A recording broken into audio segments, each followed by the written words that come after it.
I always read this. A man will never endure the same pain he puts a woman through.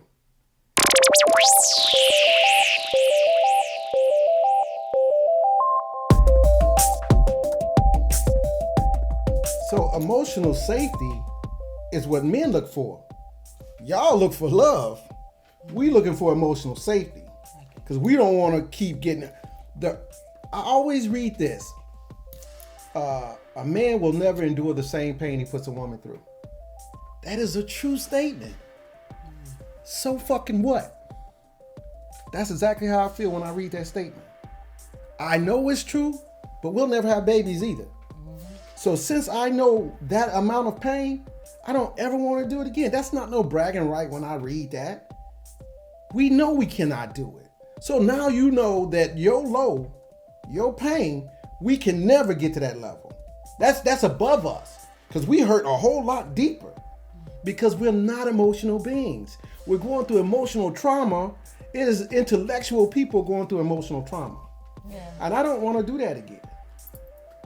So how do you want to show up for love? Right, I was thinking the same thing because that you have that same risk management in new love. So isn't it a lot because you've done the work and you've already established and you have children involved? Wouldn't it be a lot? I'm just asking because I understand. Wouldn't it be a lot Easier? Easier? Just go back with her? Yeah. Then move forward? Yeah. It would be. Because I am she.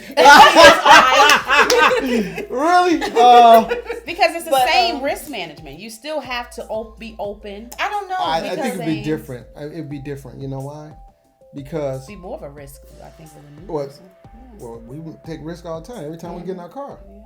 I would say is, it took me a while to even get to the idea that I can actually be with somebody. I've tried before, but I knew there was like a barrier inside of me that I had not crushed through. And I didn't crush through it until 2020. I actually told you. I said I'm ready to be in a relationship. I actually told my friend that I'm ready to be in a relationship, and I had to emotionally get there. So I would rather have her as my friend than my wife. What about you? What?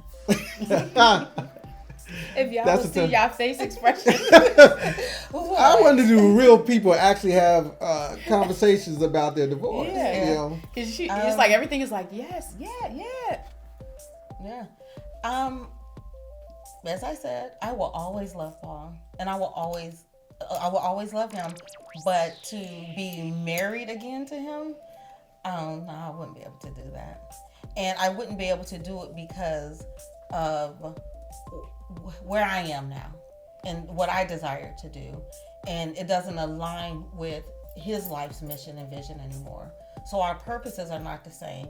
So being friends is absolutely the best thing that we can do so we can maintain the love and the level of respect that we have for one another. There is love there. Do you think that love is different? Do you think that love that you have now is different from, is that why? I would say the word is matured. Yeah. It's a matured. It's matter of fact, it's not only that, it's concrete. Because I guess with me, I'm just, playing the devil's advocate. I don't like and I'm the just devil's thinking, advocate. well, maybe another word. Maybe I'm being optimistic. I'll just say that.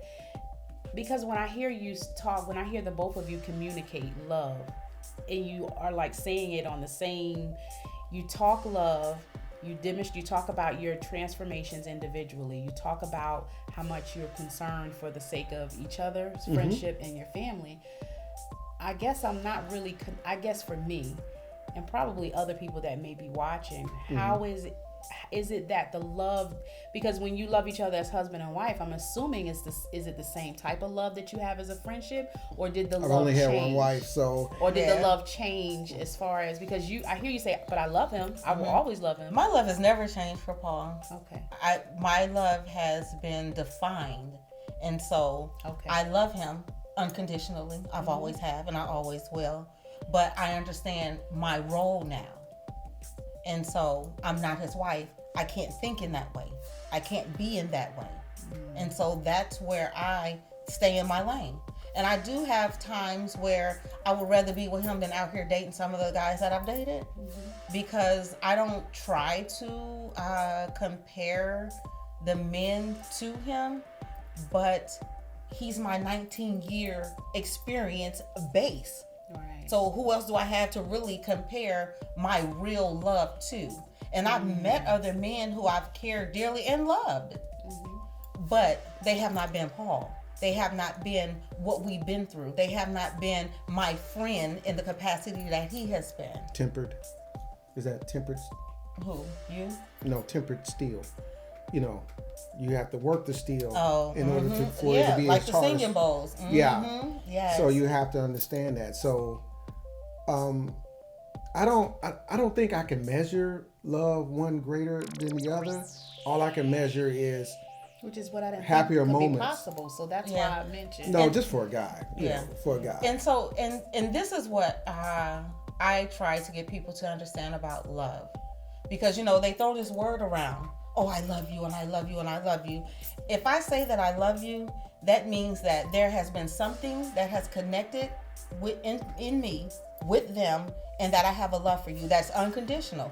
So we're gonna have that conversation, and we're gonna act in that, whether we're going to be friends or we're going to be together. Because love is love, and it shouldn't be defined by who you're with, what they're doing, if we're having children, did we get married.